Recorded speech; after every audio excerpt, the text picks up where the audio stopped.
નમસ્કાર, આપ જોઈ રહ્યા છો ન્યૂઝ 18 ગુજરાતી અને હું છું લુબના। રાજ્યમાં ગરમીનો પ્રકોપ યથાવત રહેશે। હવામાન વિભાગની ગરમીને લઈને આગાહી છે। આગામી 7 દિવસ વાતાવરણ શુષ્ક રહેવાની સંભાવના છે। તાપમાનમાં ફેરફાર થવાની શક્યતા નહીં। મોટાભાગના વિસ્તારોમાં 40 ડિગ્રીથી ઉપર તાપમાન રહેવાનું અનુમાન છે। અમદાવાદમાં 43 ડિગ્રીની આસપાસ તાપમાન રહેવાનું અનુમાન છે, તો કેટલાક વિસ્તારોમાં ઘટી શકે છે 1 થી 2 ડિગ્રી તાપમાન।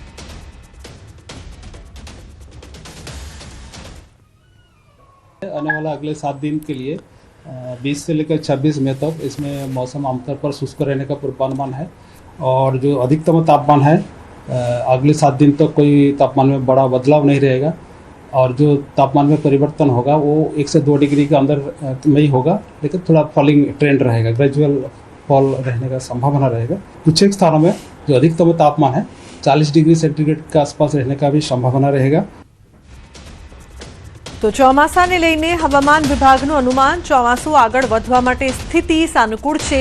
હાલ અંદમાન નિકોબારના ભાગોમાં સક્રિય છે મોન્સૂન। 26 મે કેરળમાં ચોમાસું પહોંચવાનું પૂર્વાનુમાન છે।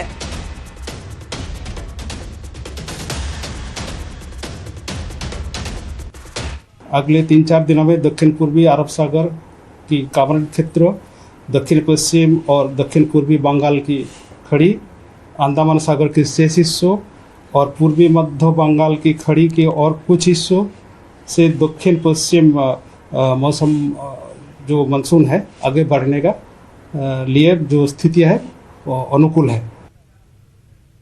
तो राज्यમાં ગરમીનો પ્રકોપ યથાવત। રાજકોટમાં સૌથી વધુ 43.6 ડિગ્રી તાપમાન નોંધાયું છે। અમદાવાદમાં 42.2 ડિગ્રી તાપમાન નોંધાયું છે, તો ગાંધીનગરમાં 43.2, અમરેલીમાં 43.1 ડિગ્રી તાપમાન, વડોદરામાં 42 ડિગ્રી, સુરેન્દ્રનગરમાં 41.4 ડિગ્રી તાપમાન નોંધાયું છે।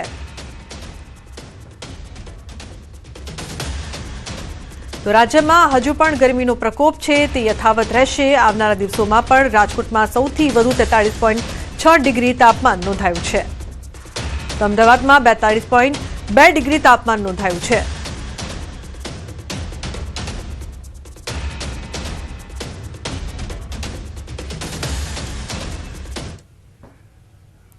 બહારનું ફૂડ ખાવાના શોખીનો સાવધાન। વડોદરામાં સમોસામાંથી નીકળ્યો વંદો। ચોકંડી વિસ્તારમાં આવેલી ફરસાણની દુકાનમાં ઘટના બની છે। શિવશક્તિ સ્વીટ એન્ડ ફરસાણ માર્ટના સમોસામાં વંદો નીકળ્યો છે। સમોસામાંથી વંદો નીકળતા ગ્રાહકે હોબાળો મચાવ્યો। ગ્રાહકે કોર્પોરેશનની ખોરાક શાખા સામે સવાલો ઉઠાવ્યા। તો વડોદરામાં જે પ્રકારથી આ ઘટના સામે આવી છે, સમોસામાંથી વંદો નીકળ્યો છે, જે બાદ ગ્રાહકે હંગામો મચાવ્યો હતો। સમોસામાંથી વંદો નીકળતા જે ગ્રાહક હતો તે અચાનક ચોંકી ગયો હતો। જે પ્રકારથી સમોસામાંથી વંદો નીકળ્યો તે બાદ ફરિયાદ પણ કરવામાં આવી, પરંતુ ખાદ્ય પદાર્થોની ગુણવત્તા સામે એકવાર ફરી સવાલો। હાર્દિક જોડાયા છે વધુ માહિતી આપવા માટે। હાર્દિક, શું છે સમગ્ર ઘટના, શું વધુ વિગતો? બિલકુલ, જો આપણે વડોદરા શહેરની આજની વાત કરીએ તો આજે 2 જુદા જુદા પ્રકારની ઘટના જે છે તે સામે આવી છે। એક ઘટના જે છે તે સુબનપુરા વિસ્તારમાં ઘટી હતી કે જ્યાં નાસ્તાની લારી પરથી નાસ્તો લેતા જે નાસ્તો જે છે તે ખાવા લાયક ન હોવાનું જે છે તે સામે આવ્યું હતું।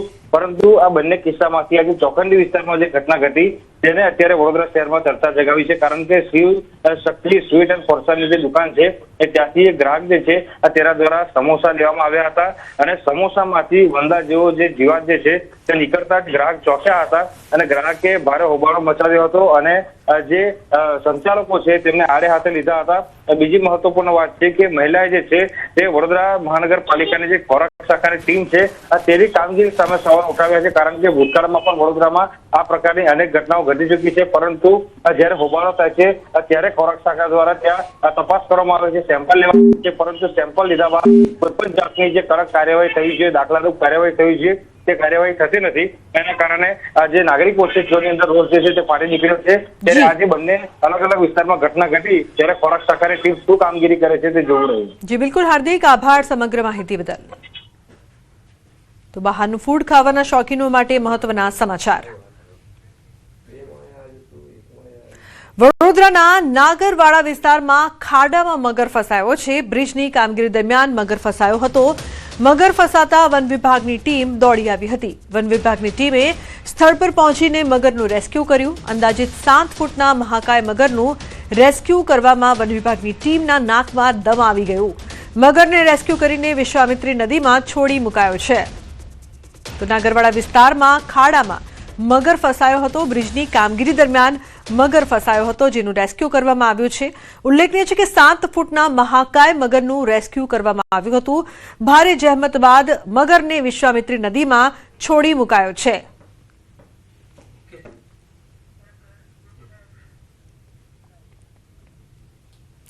અન્ય સમાચાર, જૂનાગઢથી મેંદરડા તાલુકાના સરપંચોની હડતાળનો ત્રીજો દિવસ છે. 42 ગામના સરપંચો છે ભૂખ હડતાળ પર. વિકાસ કામો ઠપ થતા સરપંચોમાં ભારે રોષ છે. તો વિવિધ મુદ્દાઓને લઈને સરપંચો 3 દિવસથી ભૂખ હડતાળ પર છે. આવતીકાલ સુધીમાં માંગ નહીં સંતોષાય તો તાલુકા સેવા સદનને તાળાબંધીની ચીમકી ઉચ્ચારવામાં આવી છે. તો 42 ગામના સરપંચો ભૂખ હડતાળ પર.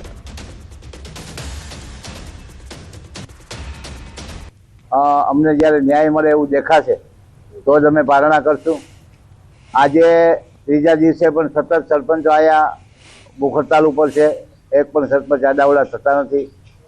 સવારથી સાંજ સુધી સરપંચો આયા એની માંગોના નારા લગાવે છે. તંત્ર હજી પણ અમે જોઈએ એવું જાગ્યું નથી. જ્યાં સુધી અમારા આ 2 પ્રશ્નો છે એ હલ નહીં થાય ત્યાં સુધી આ આંદોલન ચાલુ રહેશે. જરૂર પડશે તાલુકા પંચાયતને તાળાબંધી કરશું. જુનાગઢ જવા માટે બાયપાસ રસ્તાને જોડતો એક રસ્તો બનાવવાનો હતો, એનું પણ 3 વર્ષથી કામ સતત બંધ છે. એનો કોઈ હજી હાલ કોઈ કામ પ્રગતિમાં નથી. તેમજ મેંદરડા લેવલેથી 15મા નાણાં પંચના અન્ય કામો અહીંયા કોઈ જાતની ફાઇલો થતી નથી. એટલે અમે ગામમાં કોઈ કામ કરી શકતા નથી. કામ કોઈ મંજૂર થતા નથી. લોકો અમને વારંવાર પ્રશ્નો કરી અને અમને કહે છે કે ભાઈ કેમ કામ કરતા નથી, તો અમે એનો જવાબ પણ આપી શકતા નથી. એટલે મારે આ રાજીનામાની ફરજ પડે છે. તો મેંદરડા તાલુકાના મીઠાપુરના સરપંચે આપ્યું છે રાજીનામું. ગામમાં વિકાસના કામો ન થતા સરપંચ બાલુભાઈ ત્રાડાએ રાજીનામું આપ્યું છે. અન્ય સમાચાર સુરતથી સામે આવી રહ્યા છે. સુરતમાં એસઓજી પોલીસે ગુનેગારો સામે લાલ આંખ કરી છે. સુરત શહેરના અલગ અલગ વિસ્તારોમાં એસઓજી પોલીસ દ્વારા એક મેગા કોમ્બિંગ ઓપરેશન હાથ ધરવામાં આવ્યું હતું. આ ખાસ ઓપરેશન દરમિયાન પોલીસે ગુનાહિત ઇતિહાસ ધરાવતા 1-2 નહીં પરંતુ એક સાથે 72 જેટલા આરોપીઓની ધરપકડ કરીને સપાટો બોલાવ્યો છે. પોલીસના જણાવ્યા અનુસાર આ તમામ રીઢા ગુનેગારોને અલગ અલગ વિસ્તારોમાંથી ઘાતક હથિયારો સાથે ઝડપી પાડવામાં આવ્યા છે. આ ઉપરાંત કાયદાની નજરમાંથી ભાગતા ફરતા એક તડીપાર ઇસમને પણ પોલીસે દબોચી લીધો છે અને તેની સામે કાયદેસરની કાર્યવાહી શરૂ કરી છે.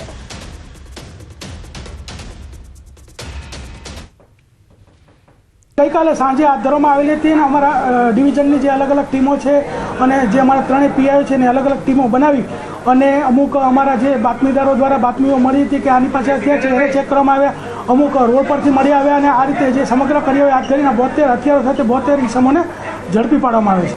આરોપીઓ જે છે એ સમગ્ર એરિયાના છે, પણ સૌથી વધારે લિંબાયત, ચોક બજાર, અઠવા, બેસ્તાન અને સલાબતપુરામાંથી વધારે પકડાયા છે. સુરતના ઉધનામાં ભાજપના યુવા મોરચાના કાર્યકર્તાની હત્યાની ઘટના બાદ સુરત એસઓજી પોલીસે ગઈકાલે રાત્રે સુરતના અલગ અલગ વિસ્તારમાં કોમ્બિંગની કામગીરી શરૂ કરી હતી. ત્યારે સૌથી મહત્વની વસ્તુ છે કે યુવાનો પાસેથી મોટા પ્રમાણમાં ઘાતક હથિયારો પકડાયા છે. કહી શકાય કે સુરતમાં ચાકુ કલ્ચર જોવા મળી રહ્યું છે. કારણ કે આ ચાકુ વસ્તુ એવી છે કે જે સામાન્ય ઓનલાઈન મળતું હોય છે, ધાર્મિક સ્થળો પર મળતું હોય છે, હોટલની હાઈવે પર આવેલી હોટલોમાં મળતું હોય છે. ત્યારે કહી શકાય કે જો ઝઘડો થાય ત્યારે આ ચપ્પુ કાઢવાથી સામેવાળો વ્યક્તિ હંમેશા ભયભીત થતો હોય છે. ચપ્પુ જોડે પકડાય તો માત્ર પોલીસ એરેસ્ટ કરે છે અને બીજે દિવસે જામીન થઈ જતા હોય છે.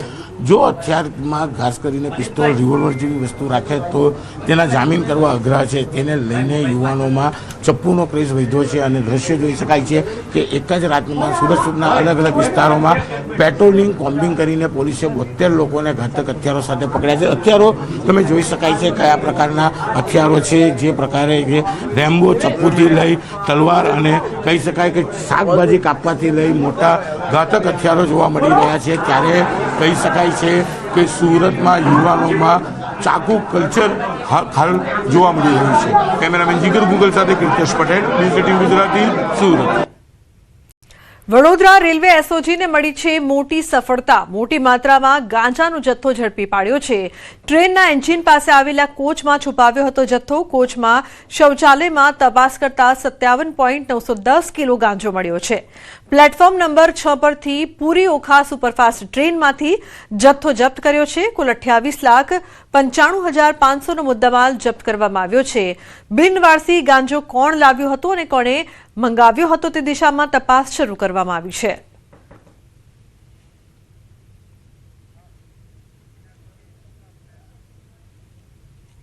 અન્ય સમાચારની જો વાત કરીએ તો વેરાવળમાં જાવેદ વાંદરી નામના શખ્સ પર ફાયરિંગ થયું છે. વેરાવળ તાલાલા રોડ પર રેલવે ક્રોસિંગ નજીક ફાયરિંગ થયું છે. જાવેદ વાંદરી નામના શખ્સને હોસ્પિટલ ખસેડવામાં આવ્યો છે. ફાયરિંગ કોણે કર્યું તે હજુ સામે આવ્યું નથી. જાવેદ વાંદરી પર ભૂતકાળમાં ગુજસી ટોકનો ગુનો પણ નોંધાયો હતો. એવું પણ જાણવા મળે છે કે તે હદપાર હતો. તો જાવેદ વાંદરી નામના શખ્સ પર ફાયરિંગ કરવામાં આવ્યું છે. તેને હોસ્પિટલ ખસેડવામાં આવ્યો. ફાયરિંગ કેમ કરવામાં આવ્યું છે તે તપાસનો વિષય છે. આ સમગ્ર મામલે પોલીસ દ્વારા વધુ તપાસ કરવામાં આવી રહી છે. તો જાવેદને હાલ હોસ્પિટલમાં ખસેડવામાં આવ્યા છે. ભૂતકાળમાં જાવેદ પર ગુજસી ટેક જેવો ગુનો પણ દાખલ થયો હતો. દિનેશ જોડાયા છે વધુ માહિતી આપવા માટે. દિનેશ, શું વધુ વિગત સમગ્ર મામલે?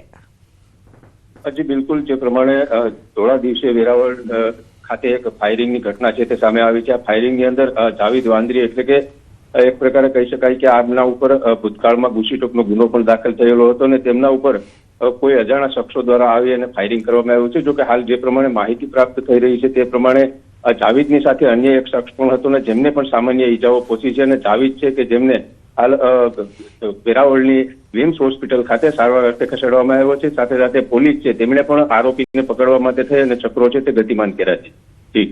જી બિલકુલ, આભાર સમગ્ર માહિતી બદલ. તો પોલીસે આ સમગ્ર મામલે તપાસ શરૂ કરી છે.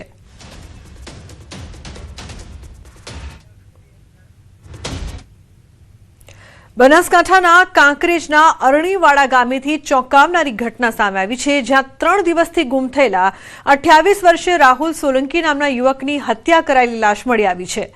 મૃતક યુવક રાનેર ગામે પોતાના ઉછીના આપેલા પૈસા પરત લેવા ગયો હતો અને ત્યાંથી જ ગુમ થયો હતો. પરિવારે શિહોરી પોલીસને જાણ કરતા પોલીસે અલગ અલગ ટીમો બનાવીને તપાસ હાથ ધરી છે. શંકાના આધારે રાનેર ગામના દશરથજી દરબારની કડક પૂછપરછ કરાતા હત્યાનો ભેદ ઉકેલાયો છે. આરોપીએ માત્ર 30,000 રૂપિયા પરત ન આપવા પડે તે માટે રાહુલની નિર્મમ હત્યા કરી મૃતદેહને નદીના પટમાં દાટી દીધો હતો. શિહોરી પોલીસે આરોપીની અટકાયત કરીને આગળની કાર્યવાહી હાથ ધરી છે. વડોદરાના ગોત્રી જીએમઈઆરએસ હોસ્પિટલની વધુ એક બેદરકારી સામે આવી છે. મહિલા દર્દી માંડ બચ્યા છે. ચાલુ પંખો અચાનક લટકી પડ્યો. વાયરના કારણે પંખો લટકી રહેતા દર્દી માંડ બચ્યા.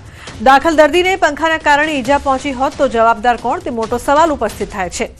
અગાઉ અનેક વખત ગોત્રી હોસ્પિટલ આવી ચૂકી છે વિવાદોમાં. ત્યારે એકવાર ફરી વિવાદ, દર્દીને ઈજા પહોંચે તો જવાબદાર કોણ તે મોટો સવાલ આ હોસ્પિટલ માટે ઉપસ્થિત થઈ રહ્યો છે. હાર્દિક જોડાયા છે ફોન લાઈન પર વધુ માહિતી આપવા માટે. હાર્દિક, આ હોસ્પિટલની આટલી મોટી બેદરકારી, ચાલુ પંખો અચાનક લટકી પડ્યો, શું અપડેટ આ મામલે? બિલકુલ થી કોઈ બીમાર વ્યક્તિ હોય તો સાજો થવા માટે હોસ્પિટલ જાય, પરંતુ ગોત્રી હોસ્પિટલમાં ઘણા સમયથી આપણે જોઈએ છે કે દર્દી સાજો થવા માંદો થઈ જાય અથવા તો પછી ઈજાગ્રસ્ત થઈ જાય. કારણ કે આ જે ઘટના ઘટી છે તે પણ આ પ્રકારનું ઉદાહરણ પૂરું પાડે છે. આ મહિલા વૃદ્ધ દર્દી જે છે તે પોતાના બેડ ઉપર સૂતા હતા. દરમિયાન અચાનક જે છે તે પંખો લટકી પડ્યો હતો. ચાલુ પંખો આ રીતે લટકી જવું એ કઈ હદે અત્યારે બેદરકારી જે છે તે જોઈ શકાય છે. એ વાયરના કારણે જે છે તે પંખો લટકી રહ્યો, પરંતુ જે વાયર તૂટી ગયો હોત અથવા તો ચાલુ પંખો મહિલા દર્દી પર પડ્યો હોત તો મહિલા દર્દીની કયા પ્રકારની સ્થિતિ થાત આ તેનો અંદાજો લગાવી શકાય તેમ છે.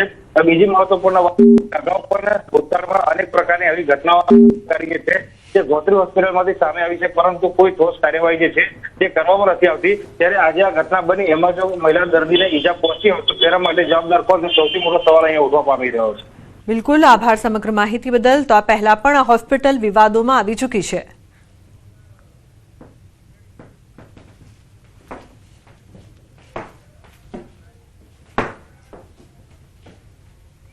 તો બુલેટિનમાં હાલ રોકાઈશું એક બ્રેક માટે. આપ જોતા રહો ન્યૂઝ.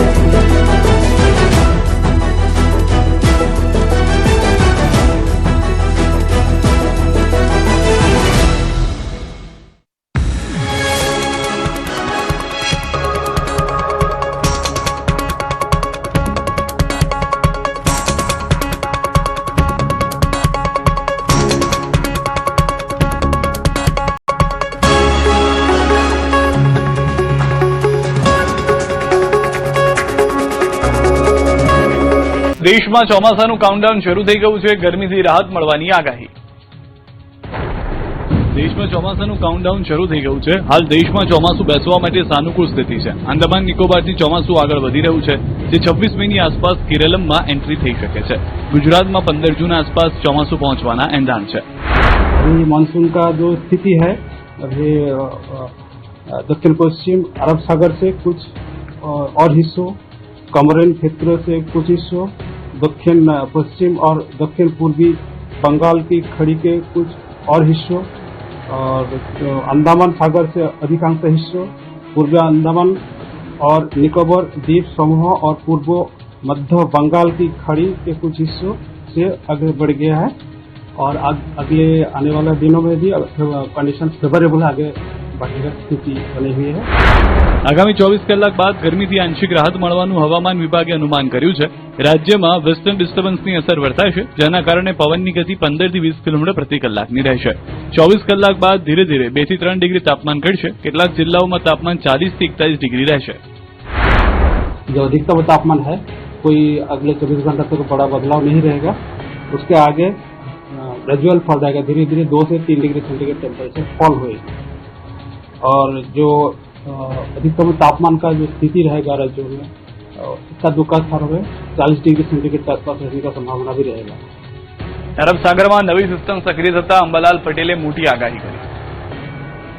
કાળઝાળ ગરમી વચ્ચે હવામાન નિષ્ણાંત અંબાલાલ પટેલે રાહતના સમાચાર આપ્યા છે. અંબાલાલ પટેલની નવી આગાહી મુજબ હવે રાજ્યમાં ગરમીનો પારો ધીમે ધીમે ઘટશે અને આગામી દિવસોમાં હવામાનમાં મોટો પલટો જોવા મળશે. 21 થી 23મી દરમિયાન રાજ્યમાં પ્રી મોન્સૂન એક્ટિવિટી જોર પકડશે. અરબ સાગરમાં નવી સિસ્ટમ સક્રિય થવાને કારણે પશ્ચિમ ઘાટના વિસ્તારોમાં વરસાદ પડી શકે છે. ધીરે ધીરે પ્રી મોન્સૂન એક્ટિવિટી વધશે. ત્યારે 21-22 પ્રી મોન્સૂન એક્ટિવિટી વધશે અને અરબ સાગર પણ સક્રિય થવાની શક્યતા રહેશે, જેના કારણે પશ્ચિમ ઘાટમાં વરસાદ થવાની શક્યતા રહેશે અને વાદળો તો અત્યારથી આવવાના છે. આજે 1 કે 2 ઓક્ટોબરના વાદળો દેખાશે. ધીરે ધીરે ક્લાઉડ કવર વધશે અને તારીખ 19, 20, 21, 22, 23 અને 25માં પ્રી મોન્સૂન એક્ટિવિટીનો વરસાદ થવાની શક્યતા છે. પરંતુ ચોમાસું જે છે એ સરસળ ગતિ પકડશે અને 26 તારીખ કે તેના પહેલા કેરળ કાંઠે પહોંચશે, પણ તેની અલગ અલગ નોર્મો છે. આ વખતે 149 વર્ષ બાદ અલ્નીનો સક્રિય થઈ રહ્યો છે, જેની હવામાન પર મોટી અસર થશે. ચોમાસુ વરસાદને પણ અલ્નીનો અસર કરશે તેવી સ્થિતિ હાલમાં જોવા મળી રહી છે. આ વખતે અલ્નીનોની ઘાટી છે. 149 વર્ષ પછીનો અલ્નીનો જીવન થયો છે. અલ્નીનો નીનો વિસ્તારમાં પેરુ ખાતે બનતો હોય છે, પરંતુ આ અલ્નીનોની ઘાટી વચ્ચે પણ હવે લગભગ ધાર્મિક ચોમાસું શરૂઆતનું સારું રહેવાની શક્યતા રહે છે. 8 થી 15 જૂનમાં કંઈક વરસાદ થવાની શક્યતા રહે છે, પરંતુ 23 જૂન પછી સારો વરસાદ થવાની શક્યતા રહે છે. ચોમાસુ પાકને લઈને કૃષિ મંત્રીને ખેડૂતોને સલાહ છે. અલ્નીનોને લઈને કેન્દ્રીય કૃષિ મંત્રીનું નિવેદન શિવરાજસિંહ ચૌહાણે આપી સલાહ. આ વખતે અલ્નીનોનો પ્રભાવ પણ રહેશે. આપણે એ પ્રમાણે ખેતીનું આયોજન કરવું જોઈએ. હું ડરાવવા માટે વાત નથી કરી રહ્યો. વચ્ચે વરસાદ ખેંચાય એવી આશંકા છે. અલ્નીનોની સ્થિતિમાં કેવા પાકનું વાવેતર કરવું એ આયોજન કરવાની સલાહ.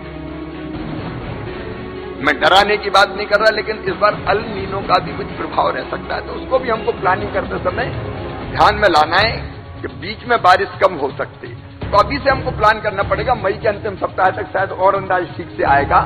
इस बार उस प्रभाव के कारण बारिश अभी पहले आ जाएगी, बीच में गैप हो सकता है. तो हमको प्लानिंग अभी से करनी पड़ेगी कि अगर वैसी परिस्थिति है तो फिर कैसी फसलें.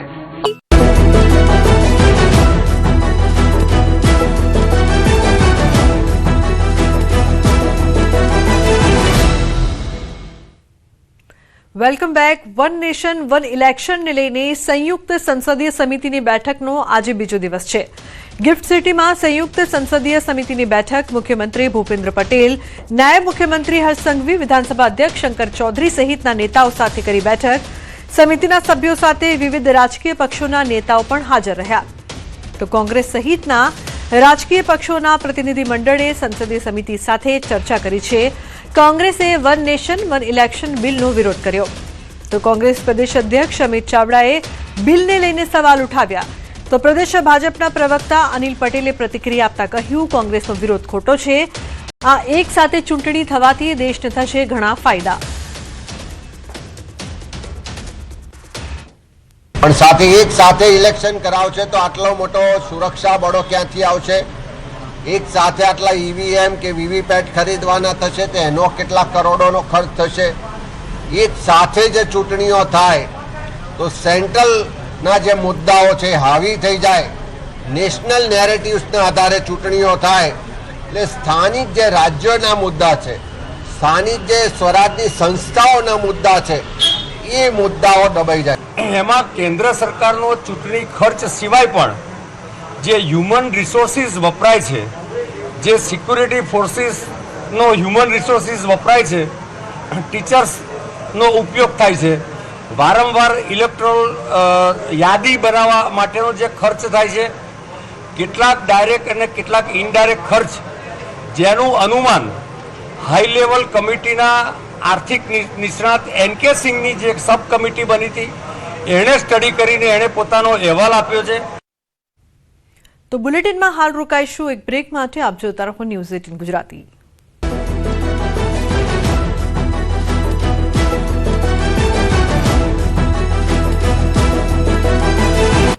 ઇંધણની અછતની અફવાઓ વચ્ચે કચ્છમાં હડતાલની નોબત આવી. પેટ્રોલ ડીઝલની અફવાઓને કારણે કચ્છ જિલ્લામાં ટ્રાન્સપોર્ટરોની હાલત કફોડી બની છે. આ ગંભીર સમસ્યાના વિરોધમાં ઓલ ટ્રાન્સપોર્ટ એસોસિએશને સરકાર અને વહીવટીતંત્રને એક આખરી ચેતવણી આપી છે. 1 જૂન સુધીમાં ડીઝલની સમસ્યાનું કાયમી સમાધાન નહીં આવે તો જિલ્લાના તમામ પોર્ટ પર ટ્રક માલિકો સ્વેચ્છાએ લોડિંગ અને વેસલ અનલોડિંગની તમામ કામગીરી સંપૂર્ણ બંધ કરી દેશે. હાલમાં કચ્છ જિલ્લામાં ડીઝલની કટોકટી અત્યંત ગંભીર સપાટીએ પહોંચી છે.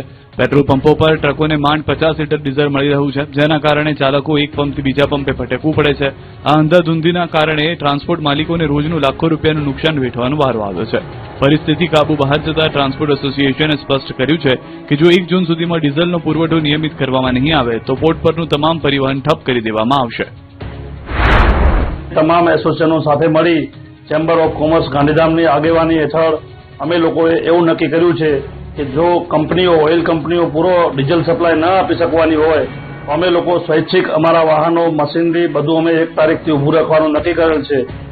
કોડીનારમાં ડીઝલ અછતના કારણે માર્કેટયાર્ડ બંધ હોવાની અફવા વહેતી થતા હોબાળો મચી ગયો. એવા સમાચાર વહેતા થયા કે ડીઝલની અછતના કારણે કોડીનાર માર્કેટયાર્ડને અનિશ્ચિત સમય માટે બંધ કરી દેવાયું છે. જાણ કરતા લેટરમાં પણ એવું લખાયેલું હતું કે ડીઝલની અછતના કારણે તમામ પ્રકારની જણસીઓની આવક સદંતર બંધ કરવામાં આવેલ છે. જોકે ન્યૂઝ 18 ગુજરાતીએ જ્યારે યાર્ડના સેક્રેટરી પિયુષભાઈ બારડનો સંપર્ક કર્યો ત્યારે તેમણે જણાવ્યું કે માત્ર કઠોળની જણસી પૂરતી આ વાત છે. બીજી જણસી માટે યાર્ડમાં હરાજી યથાવત છે. એટલું જ નહીં, યાર્ડ સુધી જે ખેડૂતો જણસી સાથે પહોંચ્યા તેની હરાજી થશે જ. તેમણે પણ એવો દાવો કર્યો કે ગુજરાતમાંથી અન્ય રાજ્યમાં કઠોળ લઈને જતા ટ્રાન્સપોર્ટરોને ડીઝલ ન મળવાથી સમસ્યા સર્જાઈ રહી છે. પિયુષભાઈએ આશા વ્યક્ત કરી છે કે એકાદ દિવસમાં સ્થિતિ સામાન્ય થઈ જશે. કોડીનાર માર્કેટિંગ બંધ નથી કર્યું, આપણે કઠોળની જણસીઓ બંધ કરી છે. કઠોળ એટલે કે મગ, અડદ, તલ જે આપણે સાઉથમાં માલ જાય છે, સાઉથ મહારાષ્ટ્રમાં માલ જાય છે. સાઉથ મહારાષ્ટ્રની ગાડીઓના ટ્રાન્સપોર્ટેશનના અભાવના કારણે આપણે કઠોળ બંધ કર્યો છે. બાકીની તમામ જણસીઓ ચાલુ છે. આપણે ગાડીઓ કેમ નથી આવું? ટ્રાન્સપોર્ટરના ડીઝલના અભાવના કારણે નહીં આવે. તો હવે ક્યાં સુધી બંધ રહેશે? આવતીકાલ સુધીમાં તેનો ડિસિઝન આવી જશે.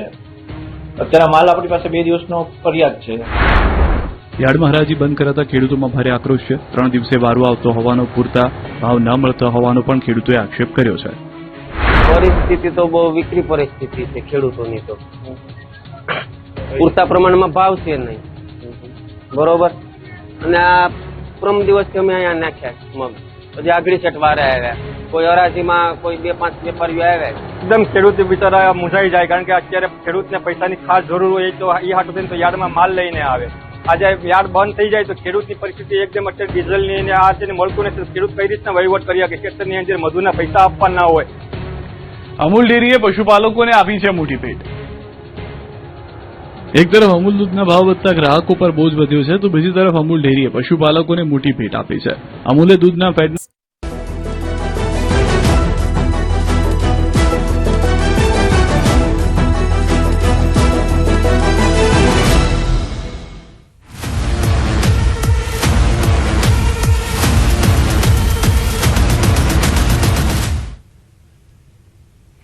પેટ્રોલ ડીઝલ મુદ્દે સરકારનું નિવેદન કોઈએ પણ ચિંતા કરવાની જરૂર નથી.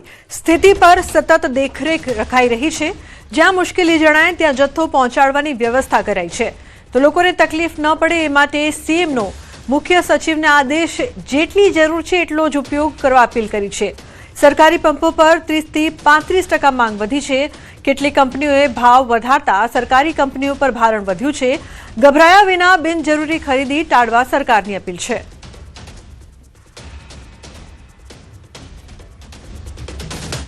જ્યાં જ્યાં મુશ્કેલી ને સમસ્યા જણાય ત્યાં તુરત જ પેટ્રોલ ડીઝલ પહોંચાડવાની વ્યવસ્થાઓ પણ કરી છે. કેટલીક ફરિયાદો અને કેટલીક બાબતો મળી છે ત્યારે એનું પણ મોનિટરિંગ કરીને લોકોને તકલીફ ન પડે એના માટે માનનીય મુખ્યમંત્રીશ્રીએ ચીફ સેક્રેટરીને આદેશ કર્યો છે અને એ પ્રમાણેની વ્યવસ્થાઓ લોકોને મુશ્કેલી ન પડે પણ લોકો અકળાયા વગર જેટલી જરૂરિયાત છે એટલો ઉપયોગ કરીએ. સંગ્રહખોરી ન થાય, ચિંતા કરવાની આવશ્યકતા નથી. કેન્દ્રની સરકાર અને રાજ્યની સરકાર એ આપણા સૌ માટે કામ કરી રહી છે. પણ એક સાથે ડિમાન્ડ વધે, એક સાથે લેવા નીકળે ત્યારે પ્રશ્ન એ ચોક્કસ થતો હોય કરી રહી છે. પણ એક સાથે ડિમાન્ડ વધે, એક સાથે લેવા નીકળે ત્યારે પ્રશ્ન એ ચોક્કસ થતો હોય છે. કેટલીક ખાનગી કંપનીઓ ભાવ પણ વધારે છે ત્યારે સ્વાભાવિક છે કે 30 થી 35% એ ડિમાન્ડ એ રાજ્યમાં આપણા પંપો ઉપર આવી છે. એ બધાને એક સાથે પહોંચી વળવા માટે તંત્ર એ તમામ પ્રકારની વ્યવસ્થા કરી રહ્યું છે. મારી વિનંતી છે ક્યાંય પણ અફવાઓમાં આવ્યા વગર કોઈ એક જગ્યાએ મેં કીધું 35-40% ડિમાન્ડ વધી ગયું તો કોઈ એક પંપે ઓછું થયું હોય તો એણે કદાચ નાની મોટી જાળવણી માટે વ્યવસ્થા કરી. એનો અર્થ એવો નથી કે રાજ્ય આખામાં આ સ્થિતિ છે પહોંચી વળવા માટે તેને રાજ્ય સરકાર એ પૂરા પ્રયત્ન કરી રહી છે. પણ મૂળ વાત 35 થી 40%ની ડિમાન્ડ ઓન રેકોર્ડ છે એ વધી છે. કેટલાક પેટ્રોલ પંપ ખાનગી છે એમના ભાવ વધારાના કારણે અને જરૂરિયાત કદાચ વધારે લઈ જવાના કારણે પણ આ પ્રશ્ન ઊભા છે. ઈંધણ બચાવ સંદર્ભે રાજ્ય સરકારે જાહેર કર્યો છે પરિપત્ર. સામાન્ય વહીવટ વિભાગે તમામ સરકારી વિભાગો માટે જાહેર કર્યો છે પરિપત્ર. અધિકારીઓને સરકારી પ્રવાસનું જરૂર મુજબ આયોજન કરવા માટે સૂચન આપવામાં આવ્યા છે. અનિવાર્ય સંજોગો સિવાય વિદેશ પ્રવાસ નહીં યોજી શકે. અન્ય રાજ્યોમાં યોજાતી બેઠકોમાં ઓનલાઈન સહભાગી થવા માટે પણ આદેશ આપવામાં આવ્યો છે. જિલ્લા બહારની મુસાફરી માટે નિયંત્રણ અધિકારીની મંજૂરી લેવા આદેશ. તમામ આદેશ તાત્કાલિક અસરથી લાગુ કરવા પરિપત્ર.